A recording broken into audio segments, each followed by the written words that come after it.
All right, everybody, what's going on? And welcome to today's edition of SWAC Talk, the show where we cover the SWAC inside and out. Of course, I am your tour guide around the SWAC Sea Wells coming at you. And we got a full show, man. We're going to talk a little bit of this, a little bit of that, little baseball, little football, little basketball, softball, and track. Just going to talk about everything going on in the SWAC today. So make sure you sit back and enjoy. As usual, you can see the socials scrolling on the screen down below. So make sure to check those out. Facebook is SWAC Talk. Instagram is SWAC Talk. Twitter, SWAC Talk 76. And email is SWACTalk76@gmail.com. Make sure you subscribe to the channel if you haven't done so already. If you have, man, I definitely appreciate it. But if you haven't, why don't you go ahead and subscribe to the channel. Hit that notification bell and like and share the videos. And feel free to comment and let me know how you feel about any of the topics that come up today. I'd be glad to chop it up with you in the comments. Also, as you may know, you may not know at this point, SWAC Smoke T-shirts are available for pre-order at this point. Make sure you hit up my boy DJ. I'm gonna put his information on the screen here, so make sure you hit him up. He'll let you know what you need to do. Shirts come in black and white. I'm gonna throw these up here for you. You can check them out. Here is the white one. Shirts are $25 a piece, 2 for $40. So make sure you hit DJ up on his IG and let him know what you want. Let him know what you want. There's the white one, and here's the black one. So make sure you check those out, man. So you can rock that SWAC Smoke gear and represent for the SWAC Smoke crew. So, man, that's all the housekeeping that I got right now. So, let's get into it, man. Let's get into this SWAC news cycle. And it was a pretty interesting day for football. Interesting weekend or so for football. Guys entering the portal and whatnot, coming and going. But there were two huge moves on the defensive lines of two schools that really probably going to impact their seasons a lot. And we'll start with the first one is Isaiah Land choosing to return to FAMU instead of transferring out, which I think is a huge move, man. I think that's the right move to make. Stay at FAMU and finish what you started. You can make it to the league from FAM, and everything that you want, you can get from FAM. So you stay there and help out the team that you was rocking with already. Now he did garner he garnered a lot of interest from some Power 5 schools, and I've seen a few Power 5 websites that were like, man, we need this guy on our defensive line. That's he was a very valuable commodity in the transfer portal, but he chose to stay at FAMU. Now that's great news for the FAMU defensive line. That's not good news for the rest of the SWAC.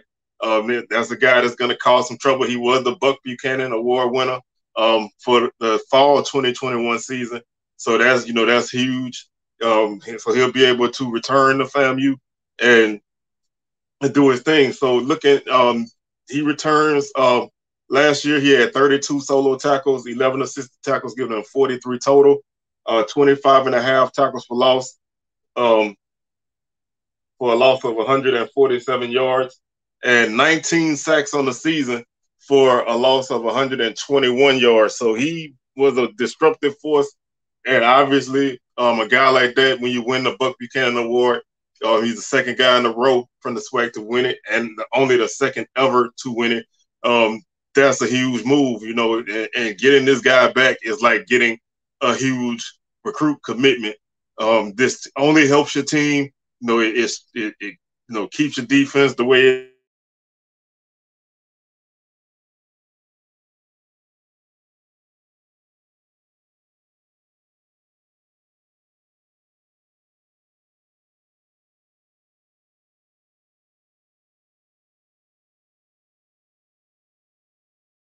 expected it to go that way.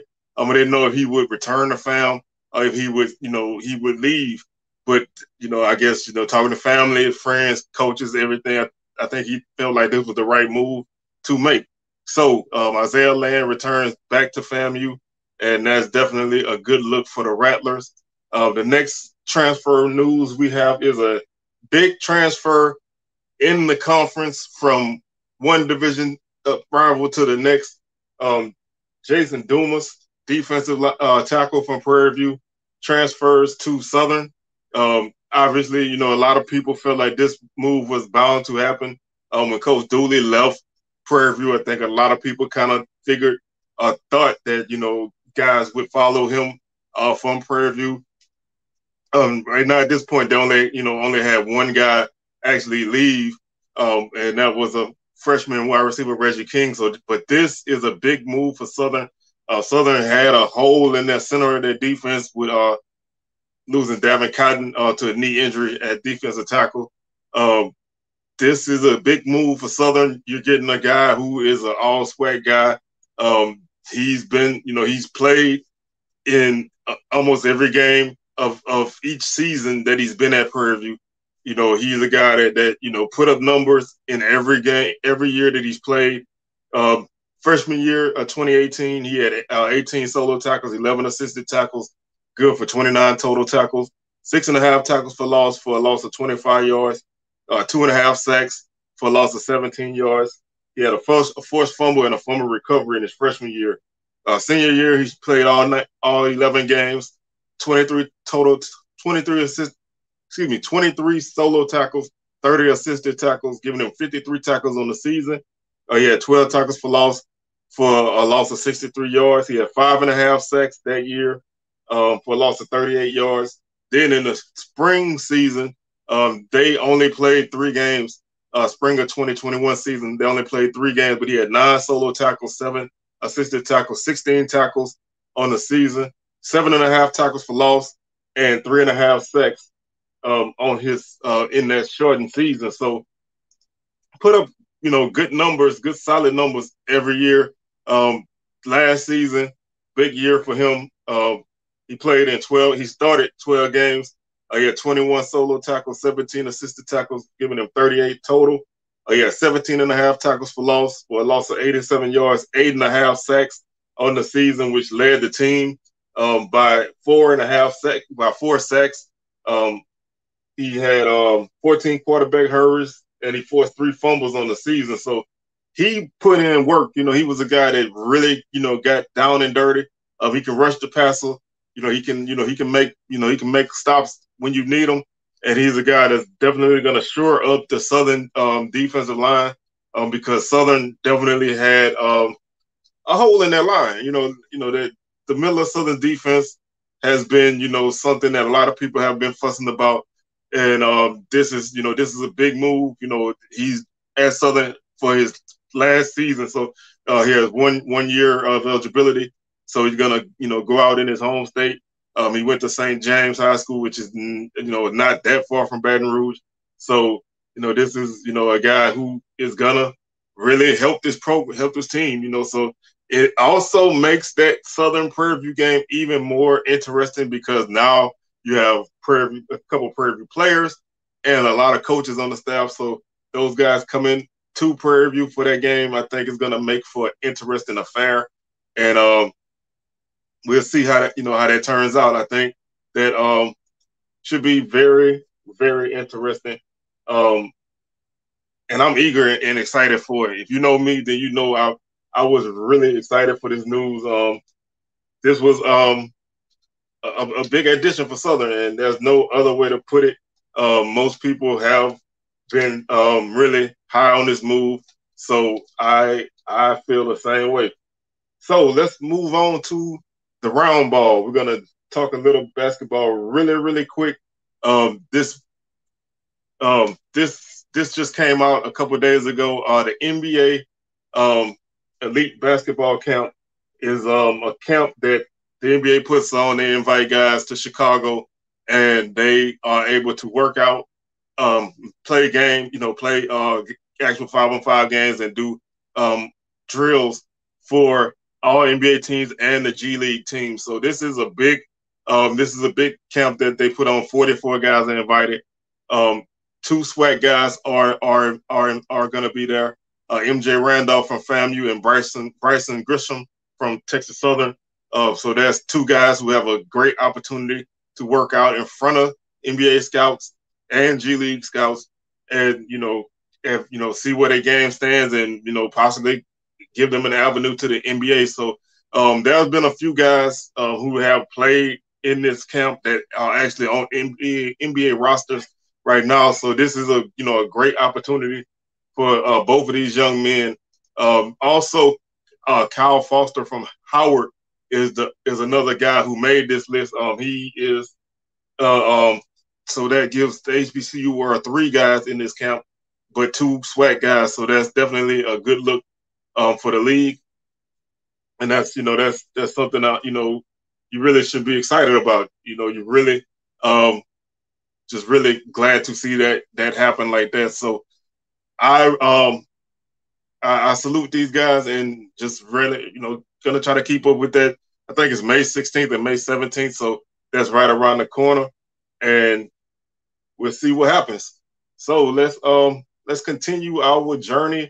We're gonna talk a little bit of softball, and softball is actually in their conference tournament. So this is the postseason for softball. Texas Southern actually had the best record in the overall record in the conference. As far as conference play goes, they won the West Division. They were 21-3 in conference play. They were 24-17 overall.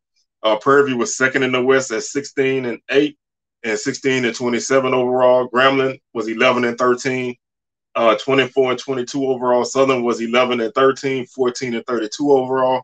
Alcorn 9-15, 16-33 overall. Pine Bluff was 4-20 and 6-39 overall. Bethune-Cookman won the East Division with a record of 17-7 and 23-24 overall. Jackson State was second at 12-12, 21-25 overall. Alabama State 12-12, 20-29 overall. FAMU 12-12, 18-30 overall.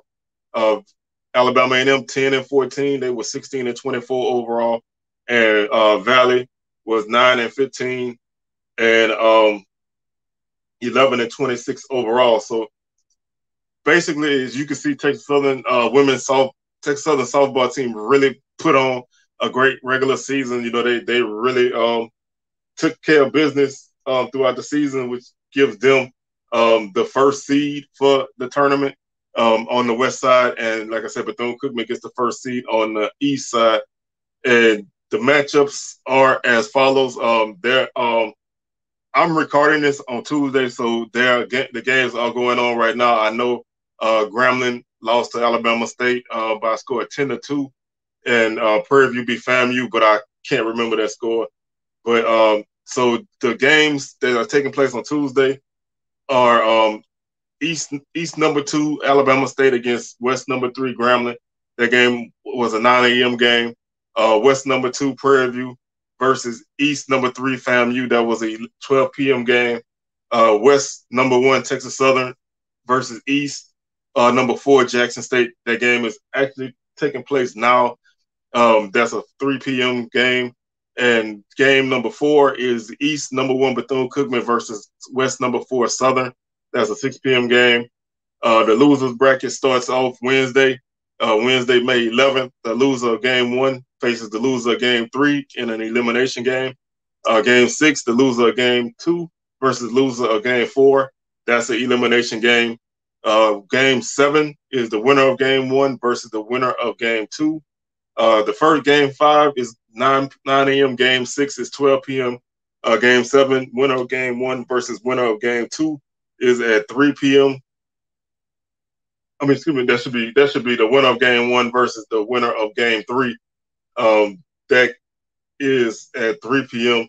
And the winner of game 2 versus the winner of game 4 is at 6 p.m. Thursday, the winner of game 1, the winner of game 2 faces the loser of game 7.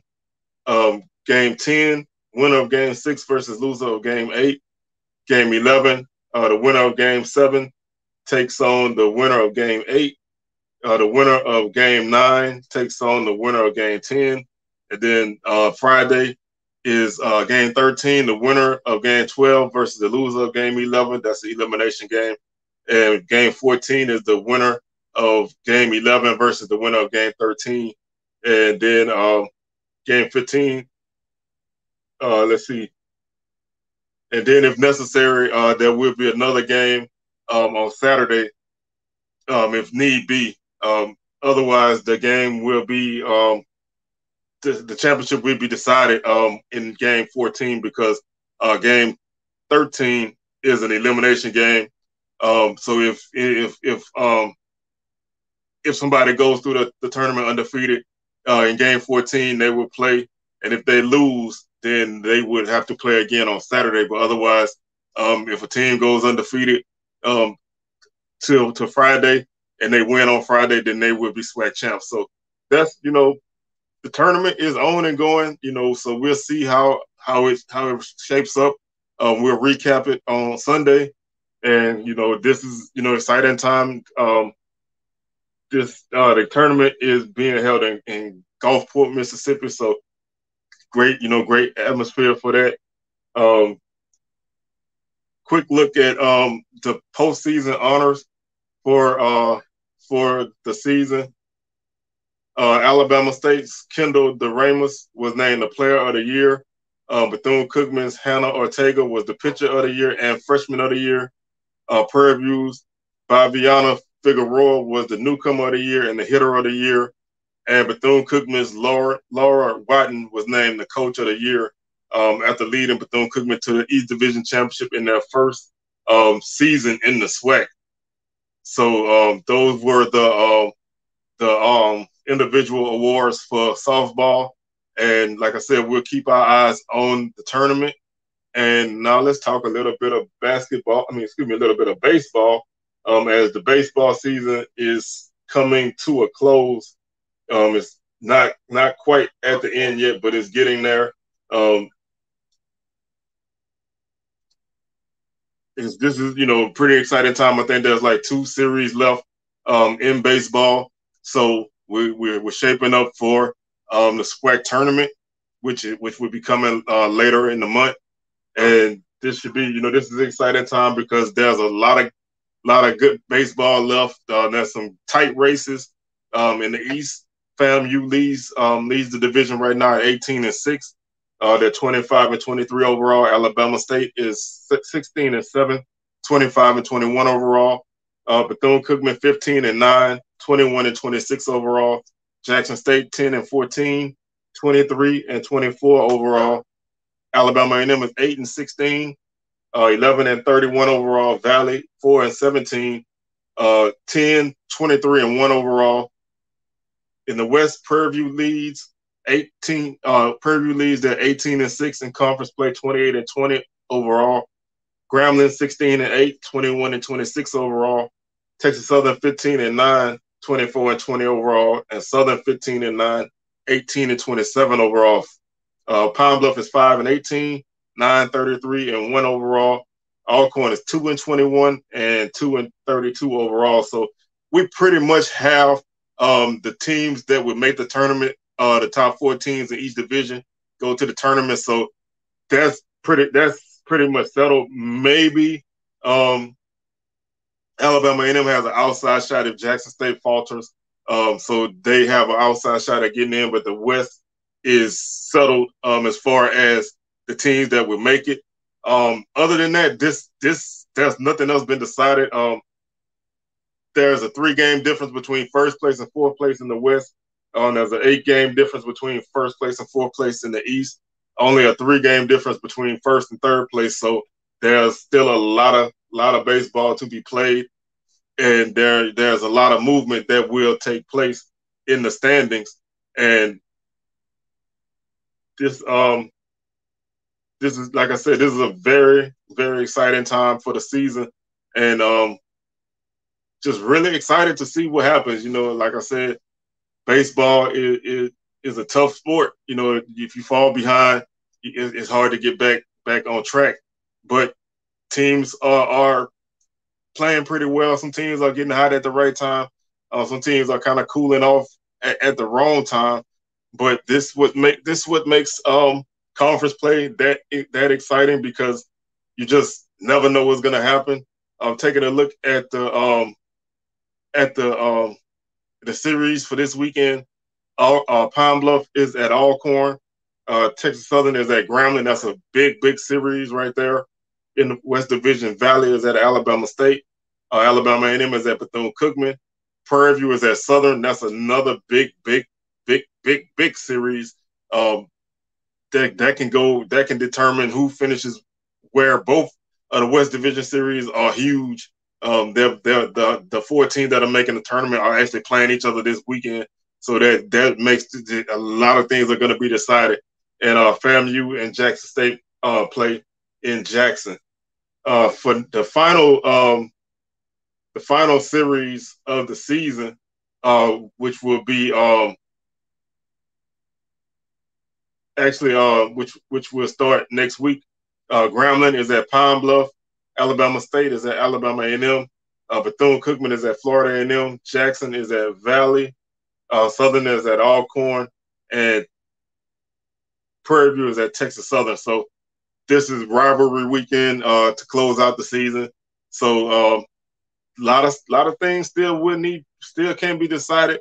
I don't expect too much change in the standings in a big way, unless somebody really is able to win these series. Maybe a couple of sweeps can lock up a spot for somebody. But there's a lot on the line, so we'll stay tuned, man. So we'll see what happens. The last sport I want to cover is track and field. This weekend was the track and field outdoor championships. Was held in Prairie View, Texas. The Prairie View Lady Panthers won the 2022 SWAC Women's Outdoor Track and Field Championship title. They finished the meet with 159.5 points, while FAMU had 114, and Alcorn was third with 109. So they basically won this going away. They won it by over 40 points.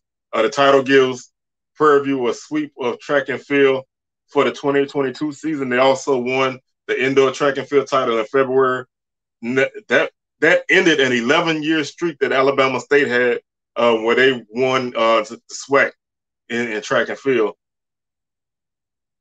So this is definitely a big thing for Prairie View to win this. Like I said, they ended the reign of Alabama State, and they are the SWAC track and field outdoor champions and indoor. So they really did a really good job with track and field this season. So definitely a salute to them.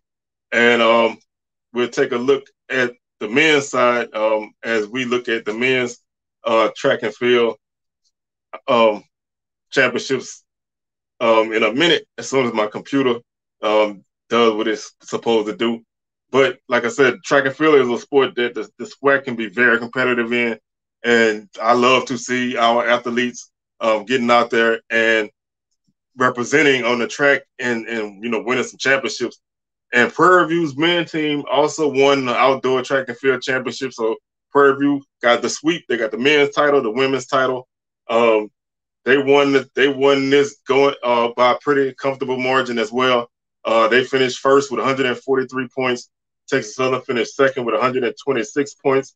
And Bethune-Cookman finished third with 120 points. Again, just like the women, Prairie View's men's team also won the indoor SWAC and field championship.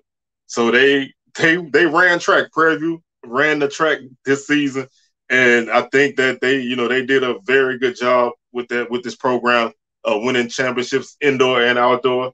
This was their third title in 4 years. So they have done a really good job with their SWAC, with their track and field teams, and everybody else is gonna have to kind of catch up and see where we stand. So that's pretty much gonna do it for today's show.